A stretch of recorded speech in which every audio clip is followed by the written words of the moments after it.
എന്ത് കാരണത്തിലാണ് ഈ ലഹരിക്കടിമക്കാരൊക്കെ സ്വന്തം അമ്മയും അപ്പനെയും സഹോദരങ്ങളെയൊക്കെ വെട്ടിക്കൊല്ലുന്നത് എനിക്ക് മനസ്സിലാകുന്നില്ല. ലഹരിക്കടിമയായ ഒരു പയ്യന് കൊലപാതകത്തിന് ഒരു ഇൻസ്റ്റിങ്ക്റ്റ് എങ്ങനെയാണ് ഇത്ര പെട്ടെന്ന് വരുന്നത്? ആ അമ്മയോട് നന്ദിയുള്ള മകനായിരിക്കണ്ടേ? പിതാവ് നഷ്ടപ്പെട്ട ശേഷം 6 വയസ്സുള്ള 1-ാം ക്ലാസ്സിലെങ്ങാനും പഠിക്കുന്ന കുട്ടി കഴിഞ്ഞ 20 വർഷമായിട്ട് അമ്മ ജോലി ചെയ്ത് ഈ മകനെ തീറ്റുന്നുണ്ട്. അമ്മ രാത്രി ജോലി കഴിഞ്ഞ് വന്നിട്ടായിരിക്കാം രാത്രി 8 മണിക്ക് അടുക്കളയിൽ ഭക്ഷണം പാകം ചെയ്യുകയാണ്. അവിടെ വന്ന് അമ്മയായിട്ട് വഴക്കുണ്ടാക്കിയിട്ട് പിന്നെ ഒന്നും നോക്കിയില്ല, അമ്മയെ വെട്ടിക്കൊല്ലുകയാണ്. അത് രാത്രി 8 മണിക്ക്.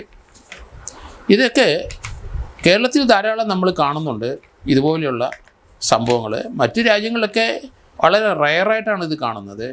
ഇവിടെ എന്തുകൊണ്ടാണ് ഈ കൊലപാതകത്തിൻ്റെ ആധിക്യം കൂടുന്നത്? മക്കൾ പിതാവിനെ കൊല്ലുന്നു, സഹോദരന്മാരെ കൊല്ലുന്നു, അല്ലെങ്കിൽ സഹോദരിയെ കൊല്ലുന്നു.